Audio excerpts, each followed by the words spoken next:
Monica et Frédéric. Nous avons décidé de créer cette association en novembre 2014 pour, je dirais, aider les personnes en situation de handicap, surtout informer, parce qu'à l'annonce d'un handicap, généralement, on se sent quand même un petit peu perdu, on ne sait pas ce à quoi on a le droit, ce à quoi on n'a pas le droit, éventuellement ouvrir l'accès à la culture et au sport aux personnes en situation de handicap, de se confronter avec des personnes dites valides et pouvoir mieux avancer dans la vie. On va pouvoir aider des gens, les informer au plus vite. Il faut savoir que quand il y a un handicap, le professionnel de santé annonce le handicap, bien entendu, à la famille, au patient, enfin à la personne concernée.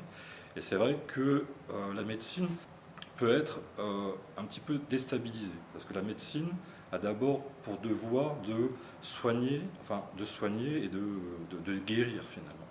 Alors que le handicap, malheureusement, on le vit et on le garde sur plusieurs années, et du 1er janvier au 31 décembre. Bon, c'est vrai que souvent, les professionnels de santé apportent, je dirais, des informations techniques par rapport au handicap, mais après, tout ce qui est autour du handicap, en termes de vie sociale, vie scolaire, vie associative, etc., accès à la culture, au sport et compagnie, donc ils ne sont pas à même, je dirais, d'apporter ces informations. Pour l'instant, on est vraiment, comme je disais, au tout début de l'association, donc on prend vraiment contact avec les associations.